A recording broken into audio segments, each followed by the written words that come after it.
नमस्कार दोस्तों, स्वागत है आपका हमारे इस चैनल धूप धनुषी आरती में। दोस्तों, सावन जैसे बाबा का महीना है, पर बाबा के सोमवार के व्रत आदि के साथ यानी कि सोमवार के बाबा के पूजन के साथ साथ इस महीने में माँ की भी बहुत सारे व्रत आदि किए जाते प्रादेशिक तौर पर या फिर कई कुलाचार आदि के मान्यता अनुसार जो है देशाचार कुलाचार के चलते कई प्रकार के व्रत जो है वो सावन के महीने में किए जाते, चाहे वो माँ पार्वती की पूजन हो, चाहे मंगला गौरी रूप में माँ की पूजन हो। बनारस की तरफ तो बहुत होता है ये मंगला गौरी पूजन, पूर्वांचल में खासकर जो है साथ में अन्नपूर्णा पूजन आदि भी कई जगह पर किए जाते हैं। तो आज मैं आपको सावन की शुक्ल अष्टमी पर आप किस तरीके से माँ की पूजन करेंगे यानी कि माँ अन्नपूर्णा की पूजन करेंगे उस बारे में ही आपको आज बताऊंगा दोस्तों। उसके साथ साथ क्या क्या मैं धूप उपचार के बारे में ही आपको बताने वाला हूँ। तो क्या क्या धूप जो है वो आप माँ को देंगे, इसके ऊपर भी आज जो है हम चर्चा करेंगे। मैं आपको अन्नपूर्णा पूजन के विषय में यहाँ पर बता रहा हूँ, यानी कि आप किस तरीके से अन्नपूर्णा पूजन करेंगे, क्योंकि ये सावन की मासिक दुर्गाष्टमी भी है। तो इस दिन आप माँ दुर्गा की पूजन भी जो है वो कर सकते, जो लोग करते ही है हर महीने माँ की मासिक दुर्गाष्टमी के पूजन जो है वो करते हैं। उसके साथ साथ चंडी पाठ आदि यानी कि सप्तशती पाठ आदि करते, तो वो उसी प्रकार से कर सकते हैं। और मैं यहाँ पर जिस प्रकार से उपचार के विषय में बता रहा हूँ, धूप आदि के विषय में बता रहा हूँ, उस प्रकार से भी आप जो है कर सकते, केवल अगर आप जो है सावन के महीने में करना चाहते, क्योंकि हो सकता है कि कई लोग हर महीने नहीं करते हैं। जो हर महीने करते हैं उन्हें तो पता ही होता है, पर सभी लोग शायद हर महीने नहीं करते हैं, तो वो केवल सावन की शुक्ल अष्टमी पर भी माँ की पूजन कर सकते हैं। पर मैं आपको कहूँगा, अगर आप सावन की शुक्ल अष्टमी पर पूजन कर रहे हैं तो आप माँ अन्नपूर्णा की अगर पूजन करते हैं तो वो ज़्यादा अच्छा है। और जो लोग हर महीने दुर्गाष्टमी के रूप में करते ही है मासिक अष्टमी, वो तो करेंगे ही दुर्गा पूजन। तो माँ अन्नपूर्णा की पूजन के लिए जो है साधारण हम जिस तरीके से दशोपचार पूजा करते हैं उसी तरीके से हम करेंगे। उसमें जो है हम माँ को आचमनी प्रदान करेंगे, उसमें जो है हम माँ को जो है आचमनी प्रदान करेंगे। उसके बाद जो है माँ को कुछ आभरण आदि प्रदान करेंगे, सिंदूर, आलता, चूड़ी आदि। जो लोग खासकर जो सुहागिन महिलाएं पूजन करते हैं ना, अगर वो इस दिन माँ को चूड़ी आदि ये सब कुछ मतलब सुहाग के टोकरी या फिर सुहाग का सामान जो है वो अगर माँ को अर्पण करते तो ये बहुत अच्छा होता है। तो आलता, सिंदूर, काजल आदि सभी कुछ आभरण के तौर पर जो है माँ को अर्पण करें। उसके साथ साथ जो है माँ को गंध अर्पण करें, उसके साथ साथ माँ को पुष्प अर्पण करें, बेलपत्र अर्पण करें माँ को जो है अक्षत अवश्य अर्पण करें। उसके साथ माँ को पुष्पमाला और पत्रमाला भी अर्पण करें। उसके साथ धूप आदि निवेदन करें। उसके साथ जो है माँ को दीप निवेदन करें। दीप में कई लोगों के यहाँ पर जैसे कि सावन के महीने होता है कि 7 दीपक या फिर इस प्रकार से कई घरों में कुलाचार ये देखने को मिलता है, तो वो उस प्रकार से दे सकते, उसमें समस्या नहीं। मतलब शिव पूजन में वो एक्चुअली ये करते हैं, तो वो अन्नपूर्णा पूजन में भी जो है इस प्रकार से 7 दीपक आदि जलाकर माँ को निवेदन कर सकते हैं। उसके बाद फल आदि माँ को आप दे दीजिए। उसके बाद अगर सामान्य नैवेद्य देना चाहते हो तो वो दे दीजिए। और उसके बाद जो है पुष्पांजलि आदि प्रदान करके माँ की आरती करके आप माँ को प्रणिपात करें। भोग आदि अगर आप देना चाहते हैं तो पूर्वाह्न की ये पूजन आपने कर लिए, इसके बाद जो है मध्याह्न के समय भोग आदि देकर जो भी आप चाहते हैं। देखिए, भोग के विषय में ना मैं कुछ नहीं कहता हूँ, क्योंकि भोग हमेशा पारिवारिक तौर पर दिए जाते हैं। मैं जिस तरीके से भोग जिस मानसिकता से बनाऊंगा या फिर जिस मानसिकता से मैं भोग प्रदान करता हूँ भगवान को, हो सकता है कि आपकी भावना उसमें अलग है। तो भोग के बारे में अलग से कहना मुझे लगता है कोई मतलब नहीं रहता। किसी किसी को फल का भोग, ड्राई फ्रूट्स का भोग देना ही पसंद होता है। तो जो भी हो वो उसी प्रकार से मध्याह्नकालीन भोग आदि करके भी जो है भोग आरती आदि माँ के कर सकते। और संध्या काल में तो माँ की आरती आदि होगी ही। कई जगह पर जो है अन्नपूर्णा या फिर गौरी पूजा के व्रत कथा मिलते, तो अगर पढ़ना चाहते हैं आप वो तो पढ़ सकते हैं। मतलब जो लोग मंगला गौरी की पूजन आदि नहीं कर रहे हैं, केवल मात्र जो है अष्टमी के दिन माँ की पूजन कर रहे हैं, तो माँ की अगर आप कोई व्रत कथा पढ़ना चाहते हैं उस दिन तो पढ़ सकते। देखिए, बहुत सारे लोगों का ये सवाल होता है कि ये तो इस दिन के देखिए सभी माँ की ही है, तो आप अगर जो है माँ के गुणगान अगर किसी विशेष दिन में करते, वैसे तो माँ की पूजा के लिए कोई विशेष दिन नहीं होता है, आप जिस दिन चाहे आप माँ की पूजा उस दिन कर सकते हैं। तो आप जो है अगर चाहते हैं कि ऐसी कोई व्रत कथा आदि पढ़ना तो आप पढ़ सकते हैं, या फिर जो है आप जैसे अर्गला स्तोत्र का पाठ कर सकते हैं, आप जो है देवी कवच का पाठ कर सकते हैं, आप अखंड जो है दुर्गा सप्तशती अगर पाठ कर पाते हैं तो बहुत ही अच्छा होता है। अगर नहीं कर पाते हैं तो कम से कम अर्गला स्तोत्र देवी कवच पढ़िए, या फिर एक अध्याय अगर आप पढ़ पाते, क्योंकि मैं समझता हूँ सभी के लिए जो है 13 अध्याय पढ़ना संभव नहीं होता। अब जो लोग संकल्प लेते हैं, जो लोग संकल्प लेकर जैसे हर अष्टमी के पूजन करते हैं, उन्हें तो अखंड पाठ करना ही होता है।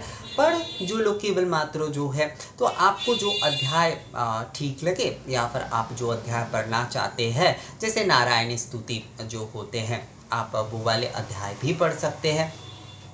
वो पढ़ के भी वो भी आप वो शायद एकादश अध्याय आ जाते हैं, तो वो वाले अध्याय भी आप पढ़ सकते हैं। वो वाले अध्याय पढ़ने के बाद आप माँ की विशेष आरती आदि कर सकते हैं। संध्या के समय भी कर सकते हैं, पूर्वाह्न की पूजा के समय भी आप कर सकते हैं। अब आ जाते हैं माँ को धूप देने के विषय में। माँ को धूप में विशेष रूप से आप जो धूप देंगे उसमें आप 2 प्रकार के अगर धूप देते हैं, मतलब अगर धूप आराधना कर रहे हैं खासकर, तो धूप आराधना में आप 2 प्रकार की धूप अगर देते हैं माँ को तो बहुत अच्छा है। एक धुनुची धूप में जो है आप क्या करिए, उसमें बिल्व फल धूप, उसमें अगरू और सुरधूप, यानी कि पीले वाले जो राल है उसके साथ अगरू, बिल्व फल धूप और घृत जो है वो आप मिलाकर माँ को धूप करिए। और दूसरे धूप पात्र में जो है आप जो सुरधूप यानी कि राल की मात्रा उसमें आप थोड़ा कम लीजिए, और उसमें गुग्गुल और घृत गुग्गुल, क्योंकि घृत गुग्गुल जो है वो माँ दुर्गा को भी प्रिय है, और माँ की किसी भी पूजा के लिए जो है ना आप घृत गुग्गुल मिश्रित अगर धूप करते हैं तो वो माँ को बहुत प्रसन्न करती है। तो इसलिए जो है दोस्तों आप घृत गुग्गुल का वो धूप करिए, यानी कि 2 धुनुची आप ले लीजिए। आप चाहे तो एक, आपके पास एक है, आप एक दिन के लिए ही अगर कर रहे हैं तो आप एक मिट्टी का भी ले सकते हैं, पर उसे दोबारा इस्तेमाल बिल्कुल मत करिएगा। मतलब माँ को निवेदन आदि करने के लिए बिल्कुल भी वो धुनुची दोबारा इस्तेमाल नहीं करिएगा, क्योंकि मिट्टी के पात्र एक बार इस्तेमाल होने से ही जो है उसकी सकारात्मकता जो होती है उस पात्र की वो नष्ट हो जाती है। बहुत सारे लोग धोकर करते हैं पर वो सही नियम नहीं है। हाँ, जैसे कि घर में धूपित आदि करने के लिए या फिर केवल धूप के सुगंधित आदि करने के लिए वो बात अलग होती है। उसमें भी कहा गया है कि एक पक्ष काल तक जो है भगवान को अगर आप केवल उसमें धूप विलास आदि करते तो कर सकते हैं, पर निवेदन के लिए जो है मिट्टी के पात्र आपको एक बार ही इस्तेमाल करना चाहिए, आपको दोबारा उसका इस्तेमाल नहीं करना चाहिए। तो आप एक दिन के लिए यानी कि अष्टमी के लिए अगर आप ले रहे हैं तो ले ही सकते हैं। आपके पास अगर एक पीतल की धनुची है तो एक में आप जो है अगरू, जो अगरू देखिएगा चंदन के तरह ही अगरू मिलते हैं, उस अगरू के साथ जो है आप चंदन भी ले सकते हैं, थोड़ा सा आप पीत चंदन ले सकते हैं, लाल चंदन। एक जो है जीजी ने मुझसे पूछा था कि क्या लाल चंदन जो है वो माँ को हम धूप में दे सकते हैं? हाँ बिल्कुल दे सकते हैं, बिल्कुल दे सकते हैं, पर उसके साथ जो है घृत गुग्गुल धुना आदि भी आप उसमें ज़रूर दीजिएगा।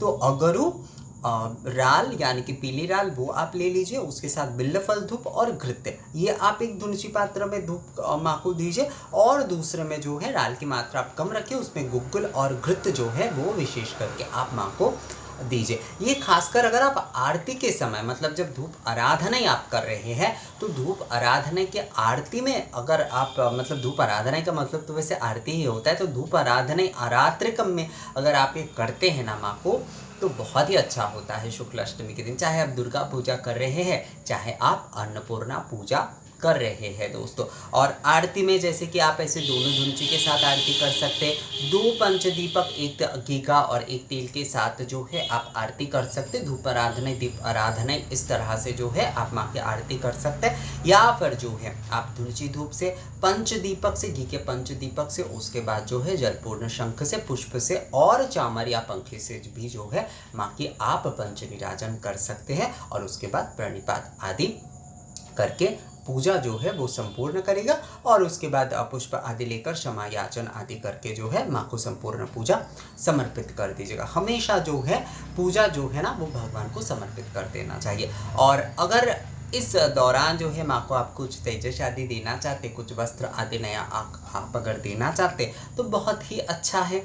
कई लोगों ने मुझे एक्चुअली मेल किया था कि क्या सावन के जो अष्टमी की हम पूजा अगर करते हैं तो उसमें क्या हम माँ को नए वस्त्र आदि या नए तेजस जो है वो हम दे सकते हैं। और एक जन ने ये भी सवाल किया था कि वही जो चीज़ें हैं वो क्या हम दुर्गा पूजा में भी हाँ दिए जा सकते हैं। मतलब अगर आप तेजस आदि वो आप इस अष्टमी में माँ को आप देकर जो है अगर दुर्गा पूजा में वही तेजस जो है माँ दुर्गा के लिए आप रख देते हैं और उसे माँ को निवेदन करना चाहते हैं, हाँ वो दिया जा सकता है, क्योंकि वो अपने केवल माँ के लिए ही लिया है ना, तो वो तेजस जो है वो दिया जा सकता है। बहुत सारे लोग कहते हैं कि एक बार खरीदने के बाद जो है वो बार बार नहीं, वो जो है वो तेजस आदि यानी कि धातु के जो चीज़ें हैं वो 12 साल तक वैसे ही दिए जा सकते हैं दोस्तों। और अगर आप उन देवी देवताओं के लिए मतलब अलग अलग देवी देवता के लिए अलग अलग तेजस आप ले ही रहे हैं तो उनके उसी तेजस से जो है निवेदन आदि विधि किए जा सकते, कोई समस्या उसमें बिल्कुल नहीं है, बिल्कुल उसमें कोई समस्या नहीं है। आप जो है माँ की पूजा जो मतलब मैंने धूप आदि जिस तरह से बताया, आप जिस तरीके से उपचार आदि की पूजा करेंगे वो सारी चीज़ें बहुत सुंदरता से करने के विषय में सोचिए। हम देखिए इन सारी चीज़ों में ना इसने वो कह दिया, उसने हमें ये कह दिया, इस प्रकार के विषयों में बिल्कुल भी मत पड़ेगा। उससे क्या होता है मन ना बहुत भ्रांति में रहता है और वही चीज़ जब हम पूजा करने बैठते हैं वही हमारे मन में बार बार उठता है। तो इन सारी चीज़ों से जो है बिल्कुल मुक्त हो जाइए आप और माँ के पूजन आदि करिए। तो इस प्रकार से जो है माँ को आप जो है आचमनीय पाद्यदक भी आप दे सकते हैं, यानी कि माँ के पैर धोने के जल भी आप दे सकते हैं। आचमनीय मैं जो है वो कहता हूँ क्योंकि आचमनीय कॉमन है, आचमनीय आपको देना ही होगा, आचमनीय और पुनराचमनीय आपको देना ही होगा। तो आप पाद्यदक देकर माँ को आचमनीय दे सकते हो। उसके बाद जो है आभरण आदि के कुछ आप दे दीजिए, दशोपचार पूजा के बारे में मैं कह रहा हूँ। और उसके बाद जो है आप गंध दे दीजिए, उसके बाद पुष्प दे दीजिए, बेलपत्र दे दीजिए। उसके बाद जो है आप माँ को अक्षत अर्पण करिए, धूप अर्पण करिए, दीप अर्पण करिए, फल नैवेद्य आदि दीजिए, पुनराचमनीय दीजिए, माँ को पुष्पांजलि प्रदान करके आरती आप करिए। और आरती जो है आप धूप आराधना दीपाराधना यानी कि दोनों धुनुची धूप और दोनों पंच दीपक एक तेल का एक घी का लेकर प्रणिपात के साथ कर सकते हैं। और या फिर जो है धुनुची धूप उसके साथ पंचदीपक जलपूर्ण शंख पुष्प और पंखिया चामर के साथ भी जो है आप पंच निराजन के माध्यम से माँ की आरती कर सकते हैं। बहुत सारे लोग ये कहते हैं कि देखिए भैया हमें जो है बहुत अच्छे से ना पूजा करना नहीं आता है, हम जो है माँ की क्या केवल समय लेकर आरती कर सकते हैं, माँ के अर्गला स्तोत्र आदि पाठ करके केवल हम जो है माँ की आरती ही कर सकते विशेष रूप से? हाँ बिल्कुल बिल्कुल कर सकते, क्योंकि आरती जो है ना वो संपूर्ण पूजा है। तो आरती अगर आप माँ के जो है अष्टमी के आपने कलश रख दिए, उसके बाद माँ के सामने आपने अर्गला स्तोत्र का पाठ किया, माँ के 108 बार जो है नाम का आपने जप किए और उसके बाद जो है आपने विशेष रूप से जो समय लेकर धूप दीप आराधना के माध्यम से आरती की या फिर पंच निराजन पद्धति से आपने आरती की, ये माध्यम से पूजा भी जो है आप कर सकते हैं। आरती जो है वो एक संपूर्ण पूजा है, तो ये करने में किसी भी प्रकार की कोई समस्या नहीं है। आप आरती के माध्यम से भी संपूर्ण पूजा कर सकते हैं दोस्तों। तो श्रावण की शुक्ल अष्टमी के ऊपर यही था, माँ अन्नपूर्णा की पूजा के विषय में मैंने ये आपको बताया दोस्तों। सेम जो है आप दुर्गाष्टमी के माँ दुर्गा के पूजन में भी जो है बिल्कुल सेम इसी तरीके से आप कर सकते हैं, अगर आप केवल सावन महीने की दुर्गाष्टमी कर रहे हैं तो। और जो लोग करते हैं हर महीने उन्हें पता ही है कि क्या करना है नहीं करना है। अगर यहाँ से उन्हें कुछ लगा कि ऐसे करना चाहिए तो वो सावन की इस अष्टमी से जो है वो उस प्रकार से भी करते हैं। मतलब जो लोग पंचोपचार से शायद पूजा करते हैं वो सोच रहे हैं कि नहीं हम दशोपचार से इस प्रकार से जो है सावन महीने की इस अष्टमी से पूजा शुरू करेंगे, तो बिल्कुल वो कर सकते हैं, समस्या उसमें बिल्कुल नहीं है। तो दोस्तों ये वीडियो आप लोगों को कैसा लगा मुझे कमेंट्स करके ज़रूर बताइएगा। अगर ये वीडियो अच्छा लगा है तो इसे लाइक और शेयर भी ज़रूर कर दीजिएगा। मिलेंगे आपसे अगले वीडियो में नए जानकारी के साथ, तब तक के लिए नमस्कार।